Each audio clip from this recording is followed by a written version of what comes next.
जो लोग नेक जन्नती होंगे उनके लिए फर्ज नमाज के बराबर वक्त लगेगा। बेशक सुभान अल्लाह। ऐसे ही अमल के हिसाब से वक्त लगेगा। जो बदकार गुनाहगार होंगे उनके लिए 50,000 साल का अरसा लगेगा। और फिर फरमाया गया कि किसी का पसीना टखनों तक, किसी का घुटनों तक, किसी का कमर तक, किसी का सीने तक, किसी का नाक तक, कोई गोते खा रहा होगा अपने पसीने में। जी बेशक। गुनाह के एतबार से पसीना होगा। वहां कोई साया, बोले जोर है, बोले जोर से, साया नहीं होगा। सारी उम्मतें जमा होंगी, अव्वलीन भी होंगे आखरीन भी होंगे, सारे खड़े होंगे, सब नफसी नफसी के आलम में होंगे। अल्लाह फरिश्तों को हुक्म देगा, फरिश्तों जी रब्बे जलील मैदान महशर में चले जाओ। हुक्म क्या हुक्म है? जितने कुरान वाले हैं उन्हें इकट्ठा करके लाया जाए। सुभान अल्लाह। छोटी महफिल नहीं होगी। यहाँ खुशालपुर और गिरदो नवा के लोग बैठे हुए हैं तो ऐसा लग रहा है कि कितने लोग हैं। वहां तो हजरत आदम से लेकर के हुजूर की उम्मत के आखिरी फर्द तक सारी जमा होंगी। रब फरमाएगा जाओ हाफिजों को ढूंढ के कुरान वालों को लाओ। वो कहेंगे अल्लाह इतनी बड़ी भीड़ में पहचाने कैसे? बिल्ला है?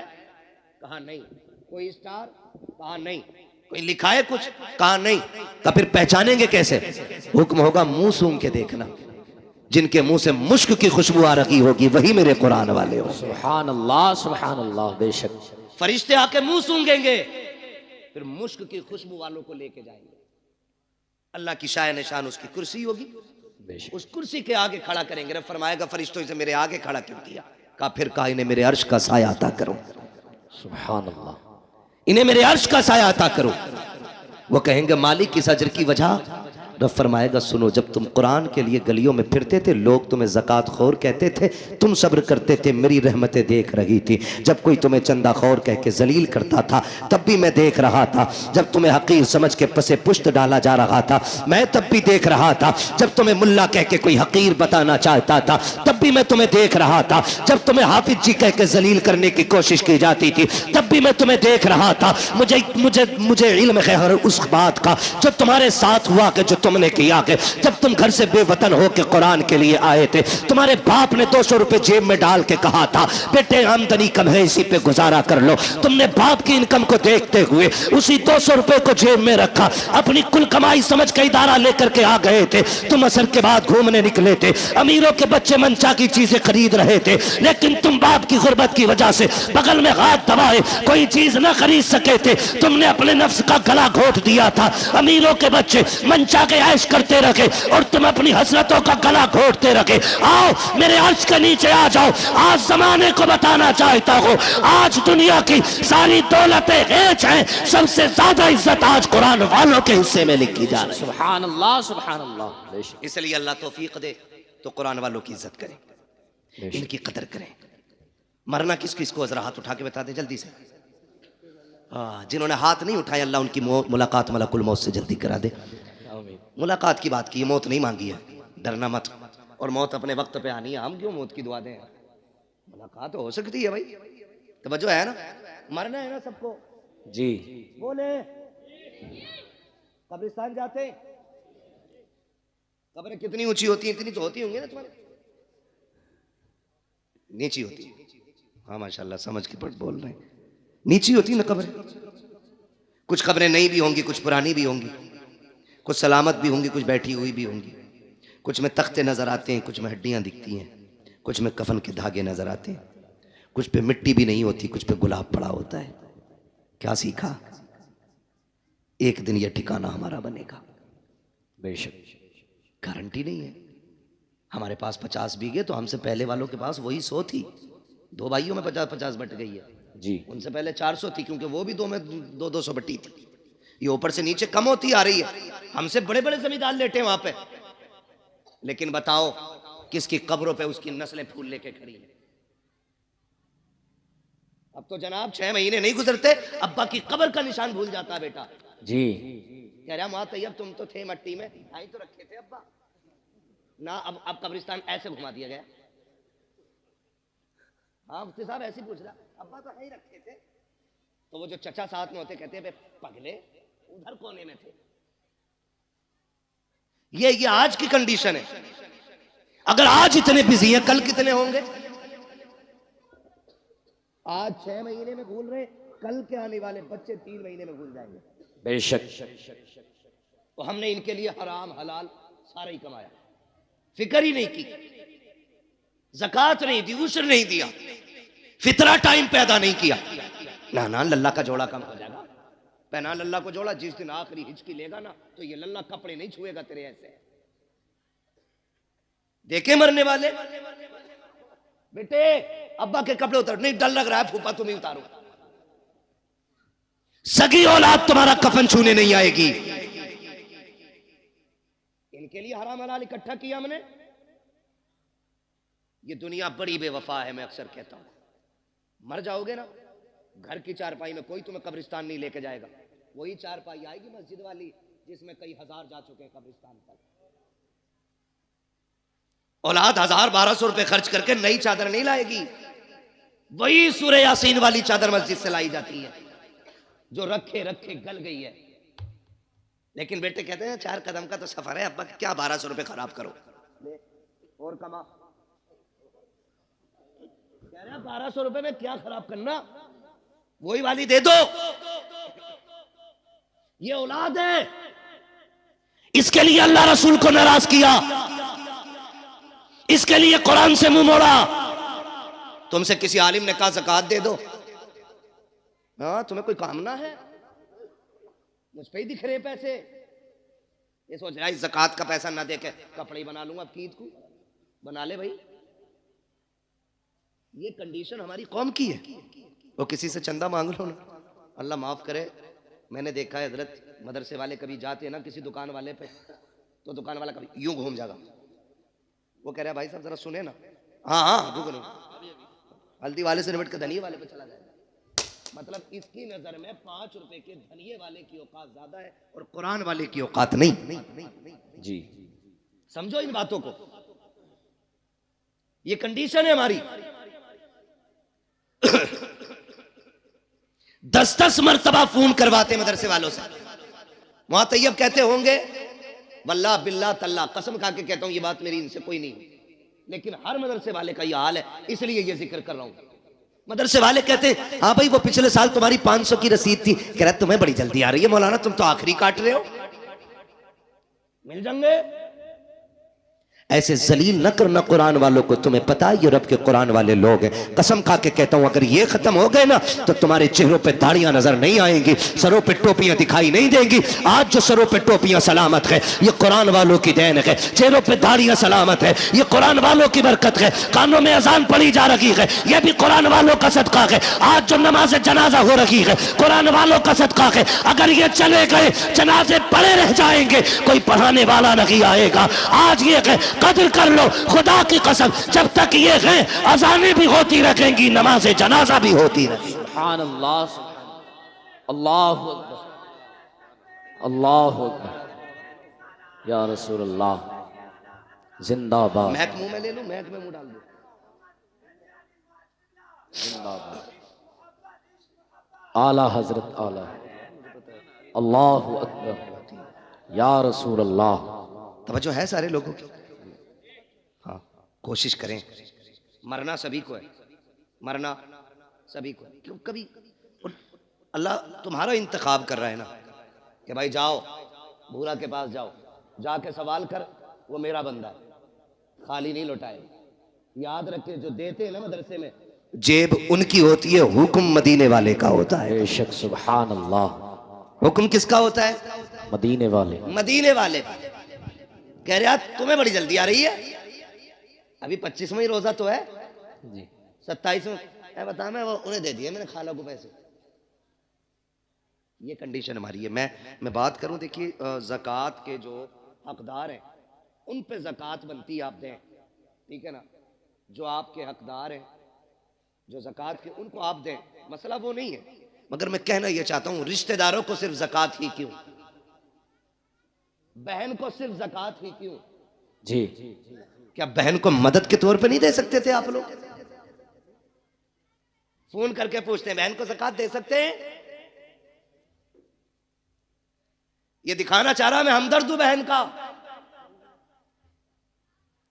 दे सकते हैं, लेकिन मैं पूछना चाहता हूं बहन को ज़कात ही क्यों दी जा रही है? बहन का हक तो बाप की जायदाद में था, क्या तूने वो दिया कि नहीं दिया? के पूरी जायदाद पे सांप बन के बैठ गया। जब बहन का घर टपकने लगा, तू रोजी रमजान का इंतजार करता रहा, रमजान आएगा तब बहन को ज़कात के तौर पे पैसा दूंगा, उससे बहन छत पटवाएगी। क्या होगा तेरी इस दौलत को देने से? कौन सी नेकी पड़ेगी? चमासा आज है, बहन के बच्चे आज छत में टपकती हुई बैठे हुए हैं, तू पैसा देगा रमजान में जाकर के, तेरे ऐसे पैसे का फायदा क्या है? लेकिन तुझे इतनी मोहताज क्यों लगी कि सिर्फ ज़कात देने जा रहा है? और खुदा तौफीक दे, कभी वो निकाल जो तूने बच्चों के लिए रखा है, जो तूने बीवी के लिए रखा है, लेकिन की गोद में जाके दे दे। कैसे ज़कात ना समझना, खैरात ना समझना, ये वो है जो मेरे बच्चों के लिए था। खुदा की कसम, जब ये कह के देगा लेकिन मुस्कुराएगी, काबे वाला भी राजी हो जाएगा, मदीने वाला भी राजी हो जाएगा। सुभान अल्लाह, सुभान अल्लाह। लेकिन हमें गैरत ही नहीं आती।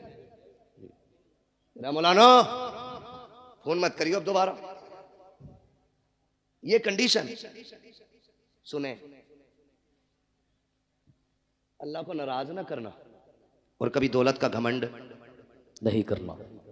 दौलत का घमंड, मैंने पहले ही शेर पढ़ा था, हुए नाम वर्बे निशां कैसे कैसे, बेशक जमी खा गई आसमां, कैसे जोर से जमी खा गई आसमां, कैसे कैसे जमी खा गई आसमां, कैसे कैसे कैसे कैसे बड़े बड़े मिट्टी में चले गए, निशान तक नहीं है कब्र के। मेरे गांव का कब्रिस्तान खुद 2 मंजिल हो गया, बहुत जल्द वो 3 मंजिल बनेगा, इसलिए कि लोगों शहर वीरान हो रहे हैं और कब्रिस्तान आबाद होते जा रहे हैं। याद रखिएगा, अल्लाह को नाराज नहीं करना है। अगर वो नाराज हो गया ना तो वो इतना गिरा के मारेगा, कोई बचाने वाला नहीं मिलेगा। जी बेशक। ये जो मिजाज बना रखा ना, हम बुला लेंगे पीर साहब को अपने, नमाज पढ़ा देंगे, हम हैं पक्के जन्नती, पीर साहब की अपनी खतरे में। हाँ जी, वो हाथ हो गई, हाथ हजूर अब्बा मर गए, फिर नमाज जनाजा पढ़ाना। क्या ठीक है, मुझे ही पढ़ानी है। कहा तो कह रहा कुरान खानी होगी, तो क्या जी कह रहा तो फिर 25 कुरान हमारे लिख लियो। पता नहीं कुरान पढ़वाए गए कि 1 कुरान 2 कुरान 3 कुरान कह के 25 पूरे किए गए। और हमारी कौम इतनी बेवकूफ है, यकीन कर लेती है 70 कुरान हजरत ने दिए, 70 कुरान है, तस्बीह के दाने नहीं। तुम हम और आप दूसरों के ऊपर क्यों कि हम एक बेटे को कुरान नहीं दे सकते? कि कोई पढ़े ना पढ़े, कम से कम मेरा अपना बेटा तो मेरी कब्र पे कुरान पढ़ने आएगा। बेशक। सुभान अल्लाह, सुभान। अच्छे लोग शामिल हो जनाजे में, अच्छी बात है जी। नेक लोग जनाजे में शामिल हो जाएं, अच्छी बात है, क्योंकि फरमाया गया अगर जन्नती होगा पढ़ने वाला तो जिसकी पढ़ी जा रही है अल्लाह उसे जन्नती बना देगा। बेशक। सुभान। और अगर मरने वाला जन्नती है तो जो नमाज जनाजा पढ़ रहा है अल्लाह उस पढ़ने वाले को जन्नती बना देगा। बेशक। सुभान। ये तो दोनों हाथों में इधर लड्डू ही लड्डू है ना। लेकिन अपने बेटे को भी हाफिज बनाइए। मैं देखा है कई जगह है ना, 3 बच्चे दे दो अब्बा की कब्र पे कुरान पढ़वाना, 3 बच्चे यार छप्पर डाल के बैठा देते, मदरसे के बच्चे। 3 दिन बच्चों ने कुरान पढ़ा, आए ना तो 1 जोड़ा दे दिया, यार यही बहुत है। हाँ हजरत, इतना बेकार वाला पहन लो तो खुजली, गर्मी में पहनो तो खुजाट, और जाड़े में पहनो तो नजला, झाल झटका। ऐसे ला रहा सस्ते वाले, और आके कह रहा अस्सलाम वालेकुम। वालेकुम सलाम भाई।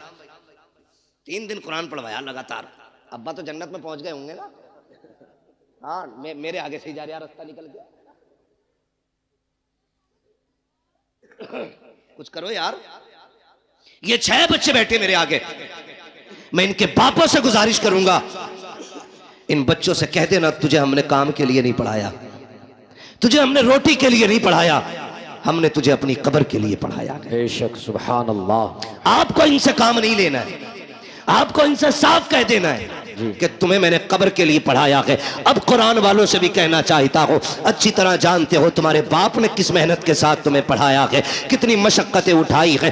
तुम में से हर शख्स 200 300 500 कमा सकता था, लेकिन बाप ने कहा बेटे तेरे हिस्से की मजदूरी मैं करूंगा, तुझे कुरान नहीं छोड़ना है। उसने दोपहरी में मजदूरी की ताकि तू कुरान का कारी बन सके, सर्दी में जाता रहा मंडी ताकि तू कुरान पढ़ सके, रात को अंधेरे में आता रहा ताकि तू कुरान पढ़ता रहे। कुरान वालों मेरी गुजारिश है, जब बाप का आखिरी वक्त आ जाए और वह दुनिया से जाने लगे, उसकी कब्र पे दुनिया मिट्टी डाल के आएगी। कोई कहेगी बिरयानी ठंडी हो गई है, कोई कहेगा प्लेटें देखनी है, कोई कहेगा बैठने की जगह बनानी है। सब लौट के आते हो, तुम्हें लौट करके नहीं आना है, बल्कि बाप की कब्र पे बैठना है और उससे कहना मेरे बाप, मैं जानता हूं कि जब तक मैं पढ़ता रहा उस वक्त तक तुझे सुनने की फुर्सत न मिली, जब मैं पढ़ के लौटा तब मेरी ड्यूटी मदरसे में लग गई थी, फिर भी तू कमाने निकल गया। कभी मेरी जरूरतों ने मजदूर बनाया, कभी बहन की जवानी ने मजदूर बनाया, कभी खानदान की जरूरतों ने तुझे मंडी में ले जाके खड़ा किया। रात को थक के आया सो गया था, लेकिन कभी तुझे कुरान सुनने की फुर्सत न मिली।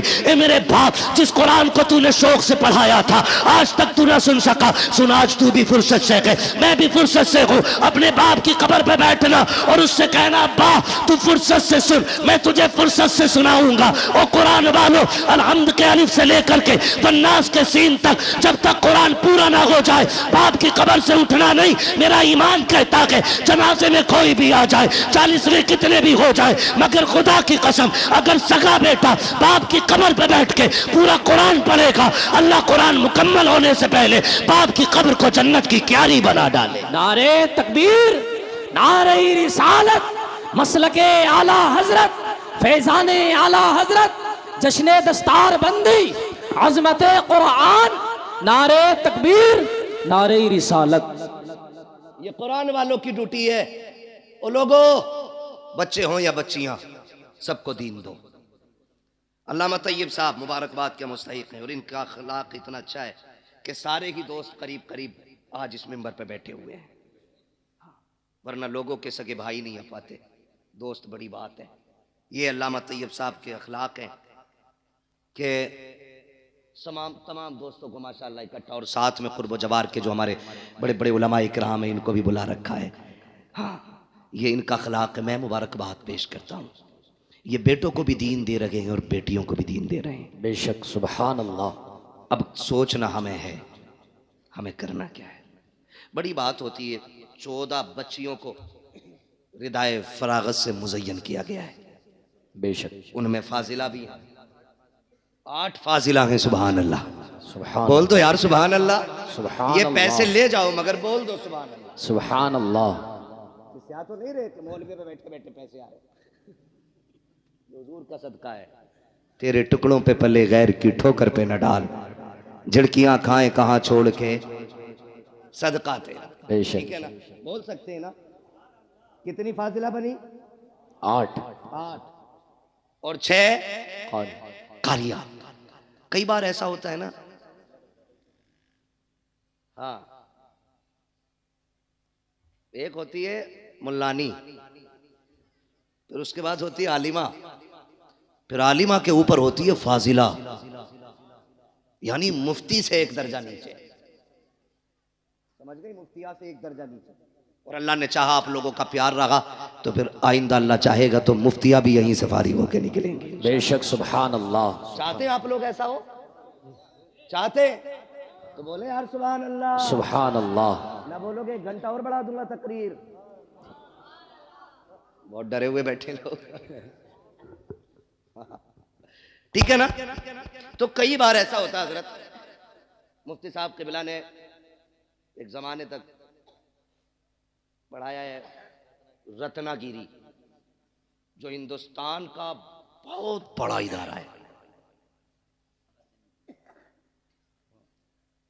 और कादरिया में भी पढ़ाया है। मतलब अगर इनके कारनामे गिनाए जाएं तो बहुत है। पूरी तकरीर फिर इन्हीं पे करनी पड़ेगी। ठीक है, इन्हें देख के समझ लो। ठीक है, जो नहीं देखा उस पर तकरीर समझ लो। तो जो है सारे लोगों, तो ये कई बार ऐसा होता है ना, हाँ, लोग बेटों पे मेहनत करते हैं, बेटियों पे मेहनत नहीं करते। वजह कि मेरे इसका क्या करे, इसे तो पराए घर जाना है। लल्ला के पढ़ाने पर 2.5 करोड़ दे देता है MBBS की फीस में, यहीं रहेगा सीने पे ही। बेटे पे 2.5 करोड़ लगा देते हैं, बेटी पे 2.5 हज़ार लगाने तैयार नहीं होते। कहते नहीं ये तो पराए घर की है, पढ़ा के भी क्या फायदा, इसे पराए घर जाना। सुनो मेरे अजीज, बेटों को इसलिए पढ़ाते हो कि बुढ़ापे में काम आएंगे, बेटियों को इसलिए पढ़ाया करो कि आखिरत में काम आएंगे। बेशक, सुभान अल्लाह, सुभान अल्लाह। कहाँ काम आएंगी? आखिर आखिरत में काम आएंगी। माँ व शुमा, मैं सबको शामिल करके ये बात कहता हूँ, बेटों को पढ़ाइए, ये आप पे लाजिम है, उनका हक है। लेकिन मैं फिर भी एक फर्क बता दूं, मैं भी बेटा हूं, आप भी बेटे हैं, ये सारे बेटे। बेटा 100 बार भी कुरान खोल के पढ़ेगा ना, वो ड्यूटी समझ के पढ़ के उठ जाएगा। लेकिन बेटी एक बार भी कुरान खोलेगी ना तो उसे अपना बाप याद आएगा। बेशक बेशक, सुभान अल्लाह। वो ख्याल करेगी मेरे अब्बा ने मुझे कुरान पढ़ाया था। एक रुकू भी पढ़ के उठेगी, हाथ उठा के कहेगी अल्लाह मेरे बाप की कब्र को ठंडा कर दे।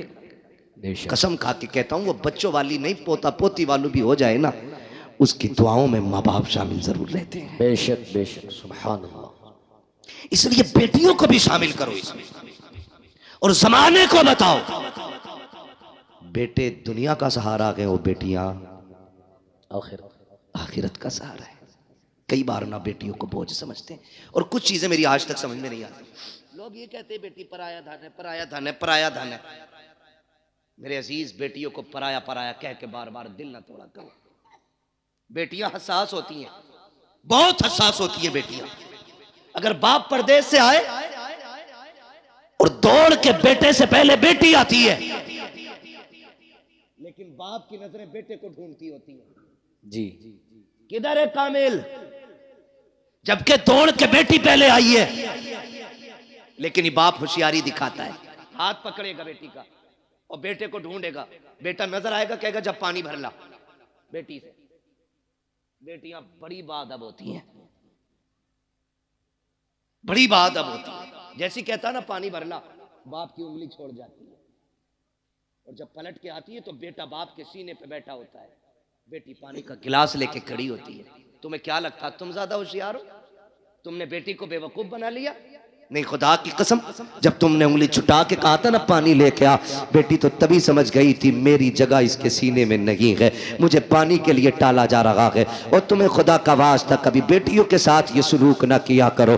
तुम घर में आते हो देखा करो, दौड़ के बेटियां आ जाया करती हैं, बेटियां बाप के लिए लड़ जाया करती हैं, बेटियां बाप के लिए जान की बाजी लगा दिया करती हैं। लोग बेटियों को बोझ समझा करते हैं, बड़े नाअहल हैं, बड़े जाहिल बदबख्त हैं वो लोग जो बेटियों को बोझ समझा करते हैं। अगर बेटियां बोझ होती तो रब महबूब के आंगन में कभी 4-4 फूल न खिलाता। बेशक, सुभान अल्लाह, सुभान अल्लाह। 4 बेटियां दे के रब ने बता दिया बेटियां बोझ नहीं होती, बेटियां खुदा की रहमत हुआ। बेशक बेशक, एक ताना दिया जाता, ये पराया धन।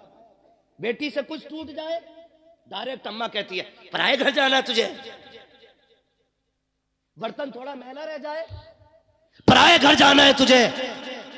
बेटा गला भी काट दे तो उससे नहीं कहता कोई भी, उससे कोई कुछ नहीं कहता। वो जूता लेके खड़ा हो जाता अब्बा के सर पे, वही जूता चाहिए जो मौलाना तैयब के बेटे ने पहना था। ठीक है बेटे ला देंगे जूता, नीचे कर। लेकिन बाप गरीब, और फिर कहना बेटी ईद आ गई, तू भी मंगा लेना नई चप्पल। वो अब्बा का चेहरा देख के उसकी गुर्बत को सोच के कहती अब्बा अभी 2 ही साल तो हुए हैं चप्पल लाए थे, मैं उन्हीं को धो के पहन लूंगी, मेरी ईद उन्हीं में हो जाएगी। बेशक, सुभान अल्लाह। वो कहा था किसी ने दर्द क्या है सीने का, पसलियां समझती हैं, बाप की गरीबी को बेटियां समझती हैं। बेशक बेशक, हमने जो हमारे सच्चे हमदर्द थे, हमने उनसे नजर फेर ली, कह रहे नहीं नहीं इसे पराये घर जाना है। और जब ससुराल गई ना, वहां इससे धोखे से कब टूट गया। तो जालिमों ने कहा पराये घर से आई है ना, तुझे क्या पता दौलत क्या है, हराम की मिल गई ना तुझे। मुझे बताओ इस बेटी को घर किसने दिया? जब तक यहां थी ये वाले कहते रहे पराये घर जाना है, जब वहां पहुंच गई तो वो कह रही पराये घर से आई है। बताओ इसका घर कौन सा है? क्यों इसे रुला रहे हो, क्यों इसे तोड़ रहे हो? और फिर मसल्ले पे आके कह रहा सलाहुद्दीन दे दे, खालिद बिन वलीद दे दे, हाँ मोहम्मद बिन कासिम दे दे। मैं कसम खा के कहता हूं खाली बेटियों को कहीं से फातिमा ज़हरा बना दो, रोने की जरूरत नहीं है। आंगन तुम्हारा होगा, बोलने वाला सलाहुद्दीन अय्यूबी पैदा हो जाएगा। सुभान अल्लाह, सुभान अल्लाह। लेकिन तोड़ तो तुमने पहले ही दिया बेटियों को, उन्हें इज्जत कहां थी हमने।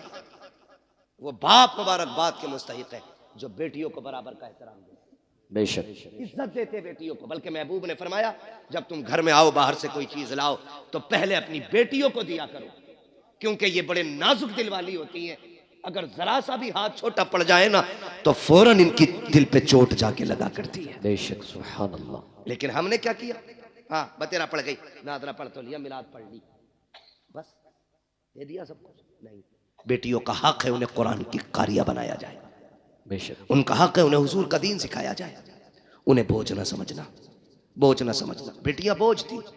जब हुजूर आए ऐलान किया लोगों मेरी बेटी मेरे जिगर का टुकड़ा है, फिर हर मजदूर हर गरीब हर अमीर बेटी को जिगर का टुकड़ा समझने लग गया। बेशक सुभान अल्लाह सुभान अल्लाह। हाँ, और आज भी ना ये कंडीशन है। मुफ्ती साहब के